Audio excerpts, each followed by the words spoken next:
Hello everyone, it's Kyle here with Gnarly Knives, and today we're going to talk about this sweet knife here. This is the Spyderco Atlantic Salt 2. You might have seen this in a recent video I did with discussing different gardening knives and what I like to use. So you probably would have seen this in that video if you have watched it. But today I'm going to be doing a full review on it. I've had this knife probably getting close to a month now, and it's usually a little shorter than I typically do with most full reviews, but I've been using this knife every day. This is the only knife I've been carrying since I got it, and I feel like I've, now having done quite a few things with it, have sharpened it a few times, and have really gotten to use it in a multitude of different tasks.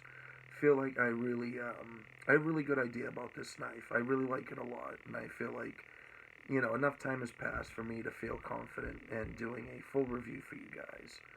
So with that, just quickly, we'll just get out of the way the specs.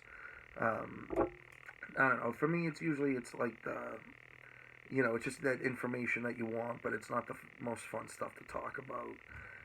But this knife, it is a very light knife. I probably mentioned in that video, it doesn't have liners, so it does keep it very light. This knife is 2.5 ounces. It has an overall length from the tip, from the tip to the handle, we're looking at about a hair over 8.25 inches, and then it has a blade length. The total blade length, it just keeps slipping off because it's rounded, and I'm trying not to put it right on the tip. It has a total blade length of a little under 3.75 inches, and an actual cutting edge of just under 3.25 inches. So this part of the finger choil here takes up right around 1/2 inch. So it still gives you a pretty good actual cutting edge of about 3.25 inches. But I do kind of like the choil on this. It's funny because I'm kind of indifferent with the choils for the most part. I understand, the paramilitary 2, one of my favorite knives, does have a choil. I could go either way with that, but I actually do kind of like that this has a choil. Also, it is a fairly thin knife. Overall, it's about the same thickness as, say, a Delica or an Endura. So it does keep it pretty thin. And I know I did mention in the video that overall, the handle shape reminds me very much of the Paramilitary 2 handle shape, especially the way it kind of flows in with the choil. So anybody who is familiar with the Paramilitary 2 or has ever held one, the handle is a little bit thinner than that, but if you found that the way the handle is shaped fit your hand well, then I think you will also find the same with this. The blade steel on this is LC200N, so I believe to be a little bit of an upgrade over the H1 steel that they offered in the older Atlantic, Salt series of knives. This series here has been out for, I don't know, say probably 6 months at the most, in the 4 to 6 month range. It's probably been about the last 4 or 5 months I've been noticing people doing videos on them. So, I'd say no more than 6 months this has been out. I'm not sure if they are discontinuing the previous Atlantic and Pacific Salt lines of, if Spyderco is going to continue making those, if they're going to discontinue them and just go with these new green ones. Because they seems, from what I've gathered, the Pacific and the Atlantic Salt, they kind of merged, gave them the green handles, versus the Atlantic Salt being the black handles, and the old, the old Pacific Salt being the green handle, being the yellow handles. It seems like now they're just going with the green with the LC200N. So we'll see. I don't know. It'd be cool if they still make both. I do like H1 steel. With that little dragonfly that I have. So it'll be cool if they still give you both options. I really like this a lot. I really do dig the color. So pretty much having all the specs out of the way, this knife I found does lend itself useful in a lot of ways. I really haven't. I do have a few other knives that just have a straight edge, more of a Warncliffe style. Spyderco does call this a sheep's foot. I know I kind of went over a little bit with that last video. I really consider this more of a Warncliffe. versus a sheep's foot. To me, I'm familiar with sheep's foot having just a little bit of a belly, but definitely having that kind of snub nose. So it's probably a good in-between. And a lot of times Warncliffe blades will come to that point, and they won't have that kind of snub rounded offness. So it's like kind of an in-between. But they want to call it a sheep's foot, so we'll call it a sheep's foot. But I have found it to be very useful, especially in just regular, just opening boxes. Even earlier today, I cut open a bunch of boxes, just breaking them up for recycling, and it really does just slices right through. I mean, of course, being a flat grind, it does lend itself pretty well for that. Of course, not as good as, say, if it was like a hollow grind, but I find flat grinds actually do pretty well with things, especially like cardboard. And it isn't a super thick knife. It does, of course, taper up towards that rounded tip, but the thickness on this, it's 0.116 of an inch thick. So basically, it's a little under an eighth of an inch being 0.125. So it's minutely smaller than an eighth of an inch. But of course, the things you're going to be doing with this isn't, of course, you're not going to be prying or anything nuts. So this I believe to be very adequate in the thickness for the blade. Also, because like I had said, I use this for gardening and stuff. This was actually what inspired me to do that last video. Now, having done quite a few things with this, one thing I talked about was with, I think I used my lime trees as an example of cutting off some things, some of the little sucker shoots that pop out. And it's nice because you don't have that pronounced tip, so I was able to get, butt the knife up against a small branch while removing the little sucker shoot, whatever you want to call it, without digging into the other branch, which, can invite disease or bugs or anything like that. So that was a nice touch. But also, too, recently, I did it just kind of more of an experiment. The experiment, still going, hasn't quite sprouted yet. But I took a mango seed and planted it, and I'm waiting to see if I can get a mango tree out of it. We'll see. Who knows?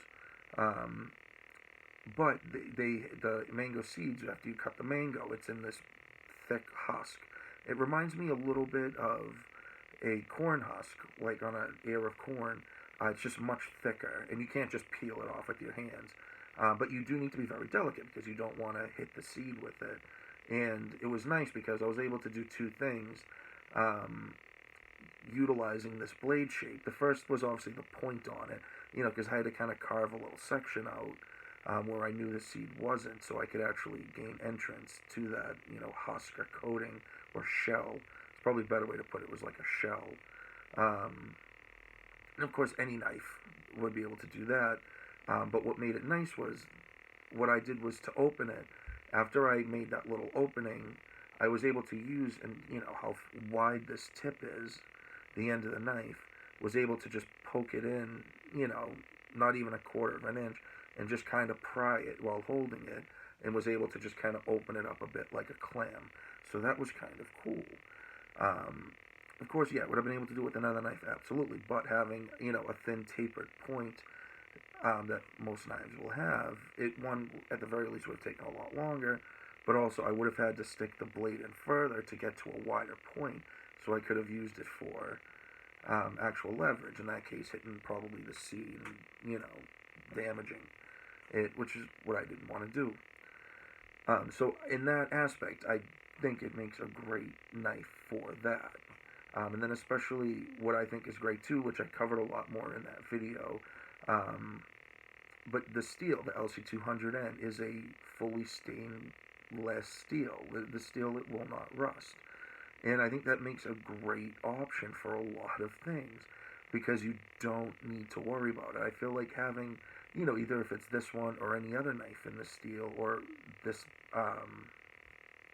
this newer line of Spyderco, their newer salt line, that all of these knives you don't have to worry about in the same way you would with even other stainless steels, because even other stainless steels at some point will eventually rust if given the right conditions. But this you do not have to worry about, which is, I think, great, because it gives you a lot of option for, it relieves having to have multiple pocket knives. Not that you necessarily would need multiple pocket knives. Some people just get the one and done and be it. But if you just wanted one pocket knife, either this or something like this would allow you to have that good variety of usage, because it's something, if you do spend time on the water or fishing or boating, you can still use the same knife. You don't have to worry about it getting wet, especially if you do stuff on the ocean or near the ocean, or more corrosive environments. This is something that you can use with work, at home, around town, pretty much whatever you want, because it just has that ease of maintenance, because there's really no maintenance when it comes to the actual keeping the blade clean and free of rust, because it won't rust. The edge retention on it, I noticed, is pretty good. Having used it a bit more, I know in the last video I discussed a bit with Pete on Cedric and Ada, did a comparison with it, and found that it had edge retention coming close to S30V. Not quite as good as S30V, but getting pretty close to that. And I would have to still agree with that, because it, of course, compared to S30V, like, I've mentioned a lot of videos, I have a lot of knives with it. It's probably the one steel I've carried more than any other. So it definitely, I don't believe it holds the steel, the edge as long, but it's definitely very close. Compared to all the other steels I have, S30V was probably the closest one I could think of if I had to compare it to something, say, edge retention-wise. I don't know. The only thing I could think of maybe in between is maybe something like either D2 or 154 CM and S30V. So those higher-end, premium powdered metal steels, and S30V, which is kind of viewed as like a base, or I don't know if entry level is the right word, but of powdered metal steels. And this is not a powdered metal steel. This is using a completely different process. But I just thought that was kind of cool, because that's one thing with H1. Because I've noticed that it doesn't have terrible edge retention, H1, but it definitely doesn't hold its edge quite as long as this. What I thought was nice too is that this does touch up very easily. So when I first got it, I probably carried it for a day or so just with the regular edge, and then threw my own edge on it. And I think I sharpened it probably 2 times. I did that. I think I put a mirror polish on it, carried it like that for a couple days, and thought it was doing fine. And then switched over to a coarse edge. I just used my coarsest diamond stone, and left it at that, and then of course stropped. And I really like it with a coarse edge. It does very good with either edge, because I probably discussed in other videos, but it is kind of a fairly popular theory that some steels will hold edges better with very high polished, even like mirror polished edges, and some steels will prefer or perform better with a more coarse edge. This, I haven't really found too much of a difference either way. If there is, sorry, just losing you here. If there is much of a difference, I haven't really noticed it. But it does do a really good job holding that edge. But it tunes up very, very easily, which is nice. Even earlier today, after doing all the cardboard cutting, the last time I sharpened it was probably about 2 weeks ago. And after I had finished, it was, it wasn't quite pulling hairs out anymore. Threw it on the strop a little bit. Was doing a little bit better. Then I just decided, for the hell of it, I have a little 1000 grit stone here in the garage somewhere. Just gave it, probably spent 3 or 4 minutes just giving it passes back and forth. Stropped it, and then it literally was whittling hair. I pulled one of my beard hairs and just whittled several shavings off of it, which I thought was pretty cool. It definitely held it very well, and actually, if you want to see what that looked like, if you go over to my Instagram, which is also Gnarly Knives, the most recent picture I posted prior to this video going up was that picture of my beard hair having whittled it several times with this. It takes a really, really great edge without much work, which I think is really nice. And even previous to the last time I had sharpened it, I had gotten a couple of dings on the edge, and most of them were shallow enough that with just a few minutes on the strop, it took that damage out. Of course, there were a couple little, deeper dings that, when I did eventually have to sharpen it, it was, I don't know, a couple minutes on that diamond stone, and it took everything right out. It was a brand new bleeding sharp edge, which was pretty sweet. So I really like that about it. So it does take an edge well. It holds it pretty well, and it's really easy to maintain, which I think is great, especially for people who are new to sharpening, or maybe even if they're good at sharpening, that's not something that they want to spend a lot of time doing. Because I feel like after a certain point, you start having a lot of knives. It's pretty good to know how to sharpen, or at the very least be able to basically maintain your edges. So this, I think, is a great steal for that, because it is very easy to maintain and also sharpen when you do have to sharpen it, which is pretty nice. What I do need to do with this, I definitely need to take it apart and give it a good cleaning, because I've been using it with a lot of gardening stuff. The knife has been getting a little dirty and beat up. When it does come time to that, though, my only real complaint with it is the hole here has a weird, where the clip goes, the lanyard hole. It's kind of in the center of this screw where looks like you need a really fat Phillip head screwdriver, or at least a pretty fat flathead. So I did find one in my garage, but it's just, to me, it's a little bit of an annoyance. I mean, I guess I kind of see how they want to be able to fit everything in and everything. So I mean, I like the idea of it. I don't think it's quite super practical. But at the same time, it is nice. You do get that, left and right capability. So it is definitely an ambidextrous knife for any right or left-handed people. Overall, like I said, I do very much enjoy this knife. I think overall anybody who has it will like it, and especially with the price. When I bought it for $123 off Amazon. Everywhere I've looked, it's like in that $120 to $125 range. So as opposed to a lot of other knives you can get in LC200 and then Spyderco offers, this is definitely on the cheaper end, because you can go up past 200. They have some in like the 150 to 180 range. So if you're not looking to spend a whole ton of money, this is definitely a good option for that. So I hope you guys got a lot out of this video. If you guys have this or any of these in this line, please let me know in the comments. I'd love to hear about it. And please remember to comment, like, subscribe, share the video. And remember to just keep on carving and stay sharp. Peace.